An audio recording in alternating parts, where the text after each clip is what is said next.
Assalamualaikum warahmatullahi wabarakatuh.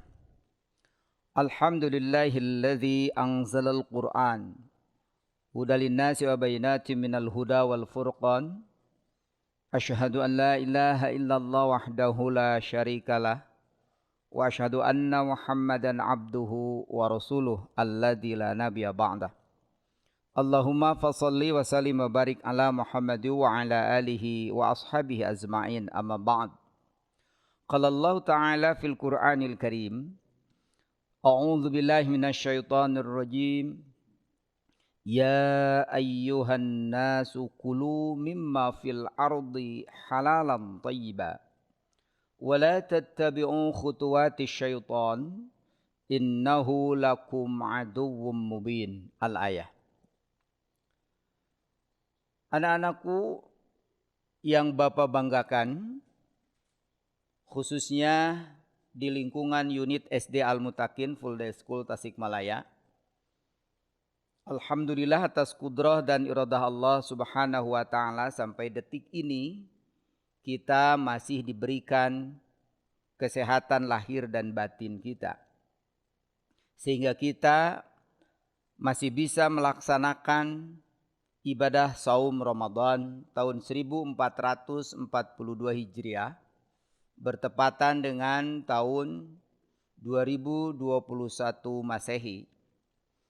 Harapan kita semua, semoga selama 1 bulan penuh di tahun yang saat ini dalam suasana pandemi, kita bisa melaksanakan ibadah saum dengan penuh kekhusyuan, dan semoga kita bisa mendapatkan apa-apa yang telah Allah perintahkan melalui ibadah saum ini untuk mencetak pribadi kita menjadi orang-orang yang bertakwa kepada Allah Subhanahu wa taala. Anak-anakku yang Bapak banggakan, kali ini Bapak akan membawakan tema mengenai hikmah ibadah saum Ramadan.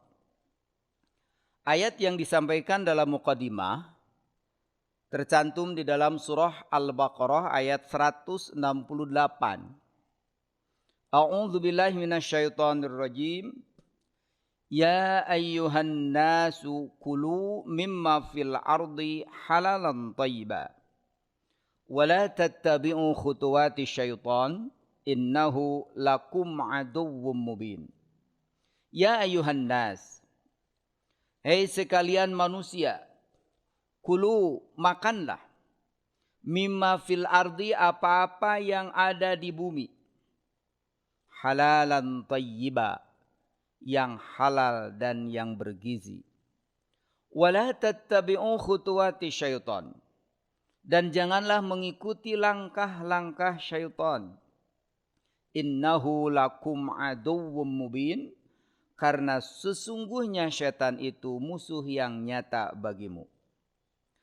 Anak-anakku yang Bapak banggakan, ada 2 hal dalam ayat ini yang perlu kita makan dalam kehidupan kita sehari-hari. 1 yang halal, 2 yang thayyib atau bergizi. Yang halal adalah untuk kesehatan rohani kita. Yang thayyib atau bergizi adalah untuk kesehatan jasmani kita. Sehingga Allah Subhanahu wa taala mengharapkan kita semua menjadi manusia yang seutuhnya, yakni manusia yang sehat secara rohani dan sehat secara jasmani. Apa kaitannya dengan ibadah saum? Kaitannya dengan ibadah saum adalah bahwa kita dilatih selama sebulan penuh untuk senantiasa menahan diri dari makan dan minum dari sejak fajar atau subuh sampai terbenam matahari atau maghrib. Dan yang kita menahan diri selama dari subuh sampai maghrib untuk tidak makan dan minum, yang dimakan dan diminumnya makanan-makanan atau minuman-minuman yang halal. Bila kita sudah mampu menahan diri untuk tidak makan dan minum yang halal, selama dari subuh sampai maghrib, apalagi yang diharamkan Allah. Diharapkan kita mampu untuk senantiasa menahan diri untuk tidak makan dan minum apa-apa yang telah diharamkan Allah Subhanahu wa taala. Anak-anakku yang Bapak banggakan, apa manfaatnya sehingga kita dilatih untuk makan makanan yang halal? Efeknya atau dampaknya atau asarnya dalam kehidupan kita, makanan-makanan yang halal itu akan menyehatkan secara rohani. Sehingga rohani kita menjadi sehat. Sebab satu suap dari barang yang haram yang kita makan, 40 hari doa kita tidak akan diterima Allah. Apalagi satu piring terdiri dari beberapa suap. Maka dari itu kita senantiasa untuk menahan diri dari tidak makan dan minum apa-apa yang telah diharamkan Allah Subhanahu wa taala. Dan orang-orang yang perutnya diisi dengan makanan atau minuman yang haram, nanti di akhirat ditempatkan oleh Allah di dalam neraka. Na'udzubillahi min dzalik, tsumma na'udzubillah. Kemudian Allah memerintahkan kepada kita untuk senantiasa makan makanan yang thayyib. Yang thayyib itu artinya yang bergizi, yang besar manfaatnya untuk kebutuhan tubuh kita. Sehingga Allah Subhanahu wa taala sangat sayang kepada kita. Sehingga kita diharapkan makan itu teratur. Teratur makanan-makanan yang memenuhi kriteria 4 sehat, 5 sempurna. Sehingga nasi, lauk pauk, sayur mayur, buah-buahan, segelas susu, itulah makanan-makanan yang sehat, yang memenuhi kriteria 4 sehat, 5 sempurna. Dan itu semua untuk kebaikan tubuh kita. Sehingga Allah mengharapkan supaya kita sehat secara rohani dan sehat pula secara jasmani. Sehat secara rohani, maka efeknya kehidupan kita akan barokah. Apa itu barokah? Barokah itu apapun yang kita lakukan selalu ada keinginan untuk melakukan berbagai macam kebaikan-kebaikan. Bila kita melakukan berbagai macam kebaikan dalam hidup kita, maka hidup kita digolongkan kepada kehidupan yang penuh dengan barokah.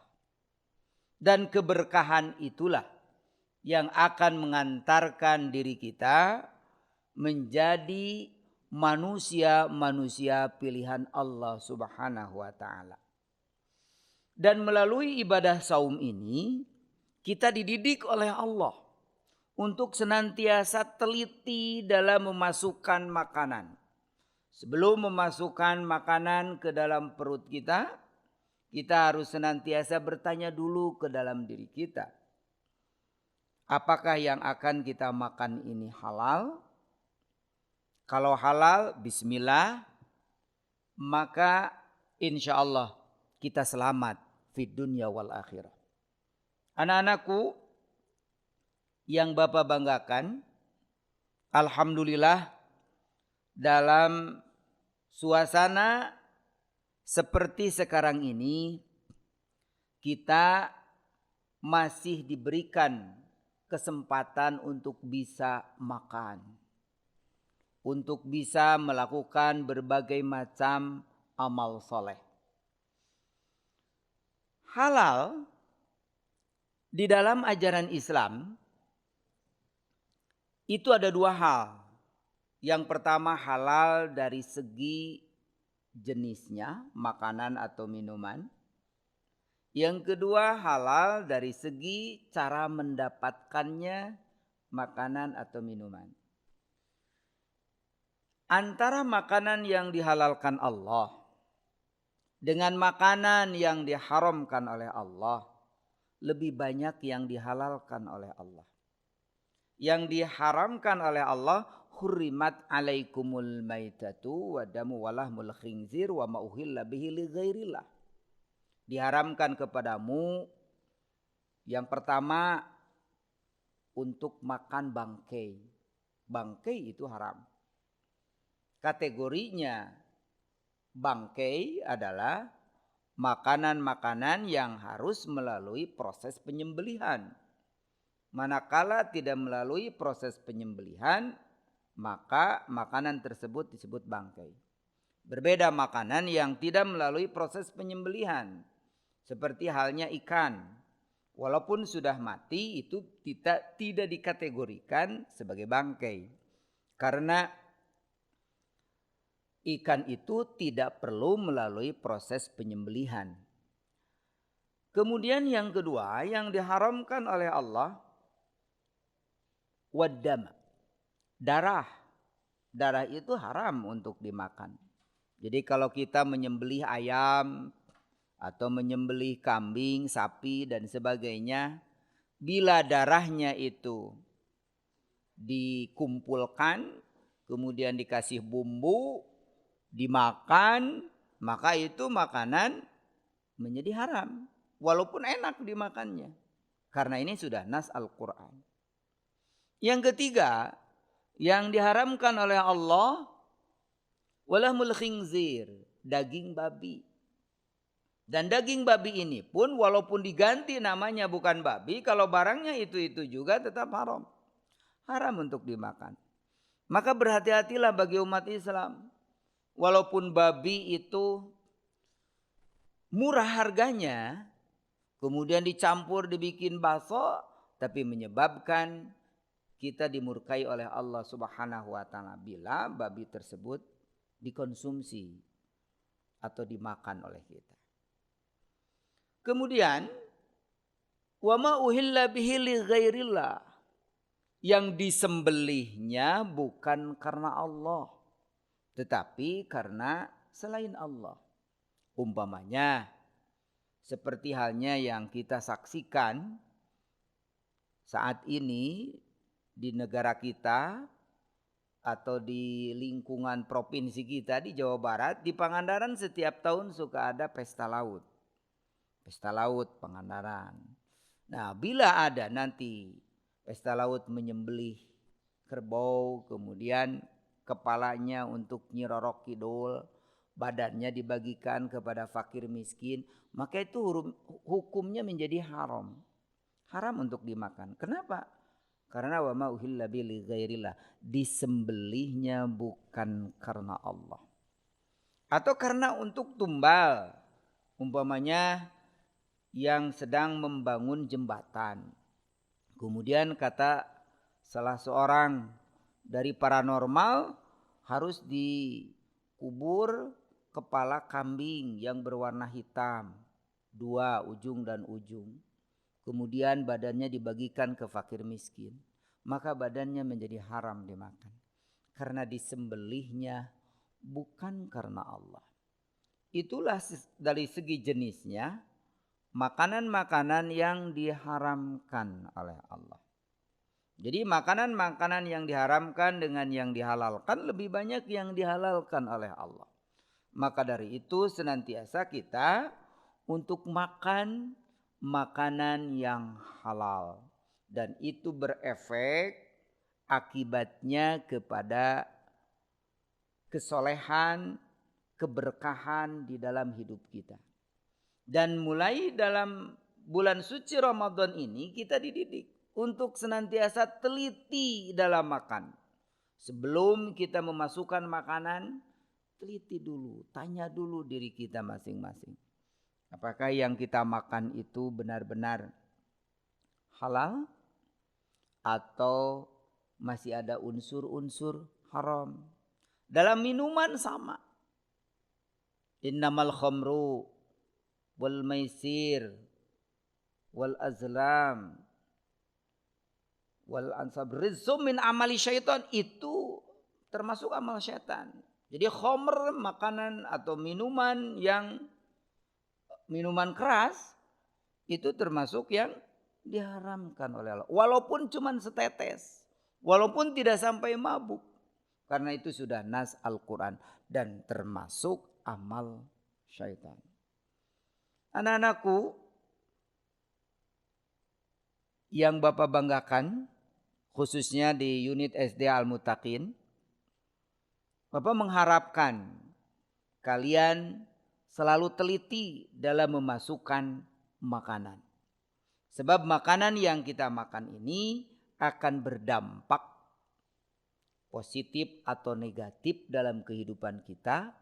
Manakala yang kita makan halal berdampak positif dan memudahkan kita untuk melakukan berbagai macam amal soleh, yaitu yang disebut barokah dalam hidup. Apabila yang dimakan itu makanan yang haram, maka berdampak negatif. Maka susah untuk melakukan berbagai macam aktivitas amal soleh. Ini makanan dari segi jenisnya. Sedangkan ada makanannya halal. Nasi dan sebagainya, sayur mayur halal. Tapi kita mendapatkan uangnya hasil dari yang diharamkan Allah, umpamanya dari mencuri, dari penipuan dan lain sebagainya, atau mengambil hak orang lain, itu menjadi haram dimakan. Walaupun dalam segi jenisnya makanan tersebut halal, tapi cara mendapatkan makanan tersebut yang tidak halal maka menjadi haram.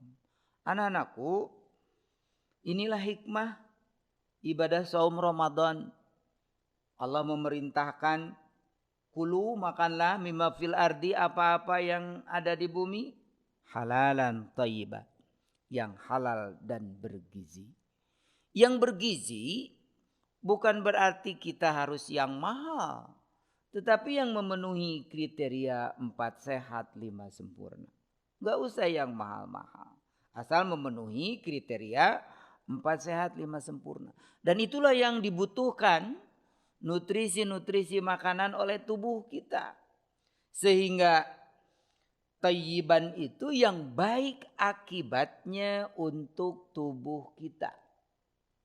Jadi makanan-makanan yang tidak baik akibatnya untuk tubuh kita, maka itu tidak dikatakan thayyib untuk kita.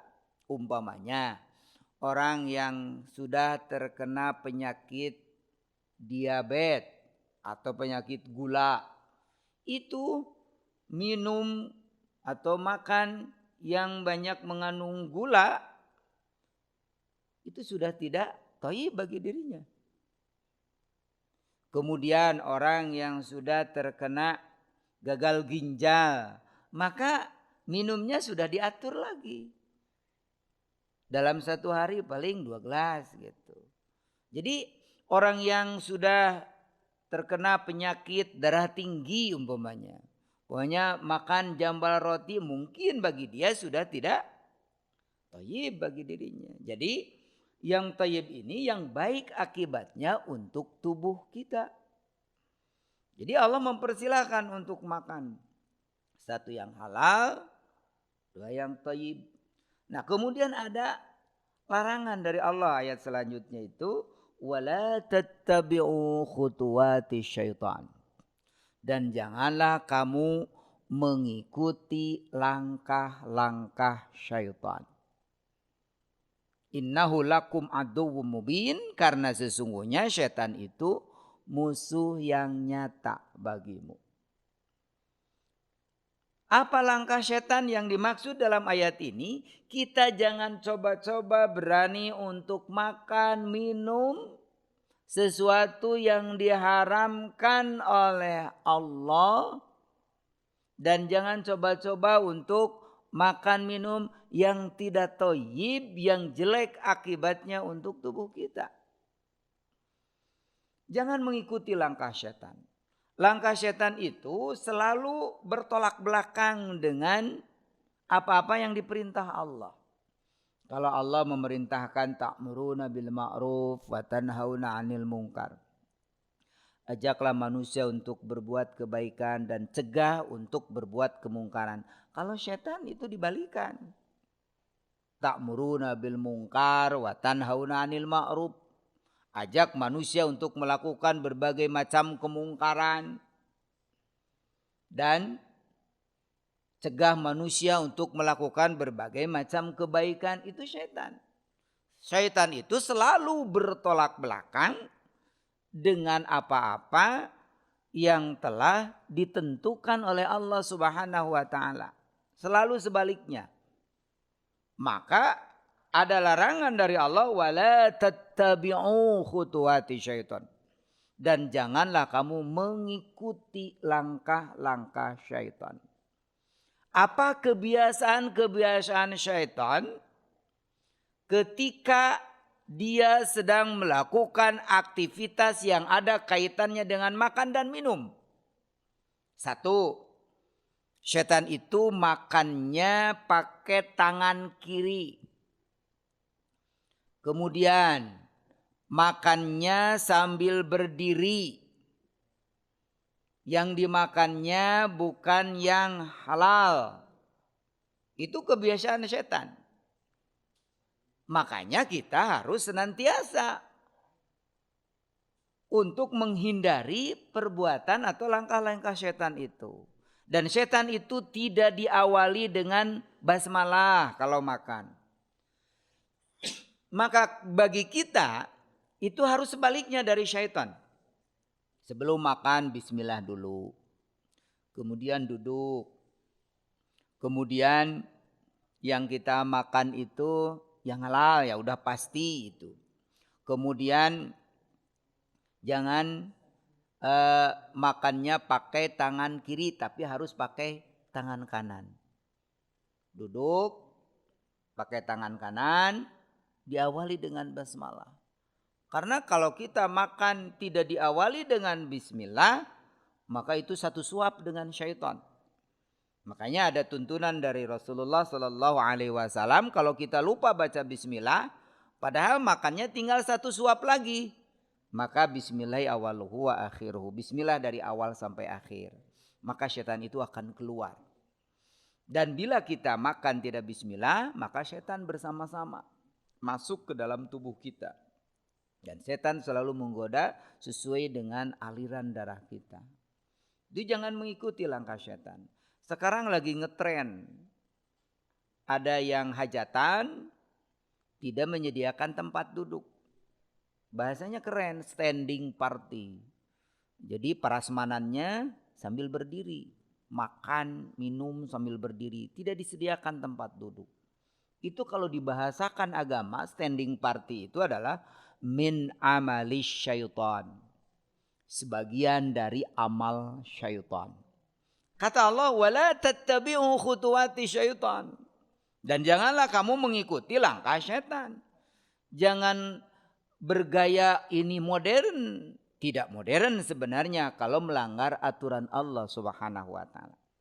Apakah dosa yang menyelenggarakan makanan standing party? Jelas dosa. Karena mengikuti langkah syaitan. Apakah dosa yang makannya sambil berdiri? Sama dosa juga.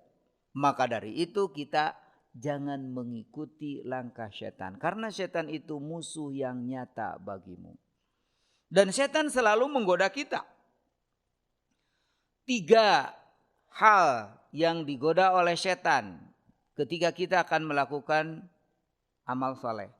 Yang pertama sebelum melakukan itu digoda oleh syaitan supaya kita tidak melakukan apa yang diniatkan untuk melakukan amal soleh. Kemudian yang kedua, ketika kita melakukan amal soleh, syaitan selalu menggoda supaya yang kita lakukan ini riya, ingin dipuji oleh manusia.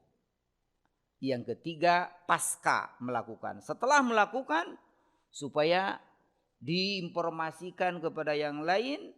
Dan dia niatnya menginformasikan untuk menonjolkan dirinya. Maka itu langkah-langkah syaitan. Kata Allah, wala tattabi'u khutuwati syaitan. Maka janganlah mengikuti langkah-langkah syaitan. Innahu lakum aduwwum mubin. karena syaitan itu musuh yang nyata bagimu. Anak-anakku yang Bapak banggakan, kesimpulannya dari hikmah ibadah saum ini adalah bahwa kita dididik oleh Allah untuk senantiasa makan dan minum dua hal, yakni yang halal dan thayyib. Yang halal untuk kesehatan secara rohani kita, yang thayyib untuk kesehatan secara jasmani kita. Harapan Allah Subhanahu wa taala kepada kita sehingga kita menjadi manusia yang senantiasa sehat secara rohaninya dan sehat secara jasmaninya. Sehingga sehat rohani, sehat jasmani, insya Allah orang ini menjadi orang-orang yang dicintai oleh Allah dan Rasul-Nya. Dan ini semua latihannya melalui ibadah saum. Karena dalam ibadah saum ini kita menahan diri untuk tidak makan, minum di siang hari dari sejak subuh sampai maghrib. Yang kita tahan untuk tidak makan dan minum itu adalah makanan dan minuman yang halal. Kalau kita sudah mampu menahan diri untuk tidak makan minum yang halal, apalagi yang diharamkan Allah. Diharapkan kita sudah dipastikan mampu untuk menahan dirinya, untuk tidak mencoba-coba memakan dan minum apa-apa yang telah diharamkan Allah. Anak-anakku yang Bapak banggakan, harapan Bapak dan harapan dari unit SD Al-Muttaqin khususnya untuk kalian semua, semoga kalian bisa benar-benar mengambil hikmah di bulan suci Ramadan ini dan benar-benar kita melakukan ibadah saum ini dengan bisa mengambil hikmahnya untuk senantiasa intinya mengikuti aturan-aturan yang telah Allah tetapkan di dalam Al-Quran dan telah Rasulullah contohkan di dalam sunnahnya. Semoga kita, keluarga kita semua menjadikan keluarga yang bisa berkumpul bersama-sama di surganya Allah Subhanahu wa taala. Anak-anakku yang Bapak banggakan, harapan dari Bapak ini semoga kalian mampu untuk mengamalkan bukan hanya di bulan suci Ramadan, tapi selama hayat masih di kandung badan. Kita senantiasa teliti sebelum makan. Itu intinya. Dari hikmah ibadah saum itu teliti sebelum makan. Dan makan kita menjadi makanan-makanan yang kita makan itu adalah makanan-makanan yang diridhoi oleh Allah Subhanahu wa taala, sehingga kita pun diridhoi oleh Allah Subhanahu wa taala. Aqulu liqouli hada wastaghfirullah li walakum, hasbunallahu wa ni'mal wakil. Wassalamualaikum warahmatullahi wabarakatuh.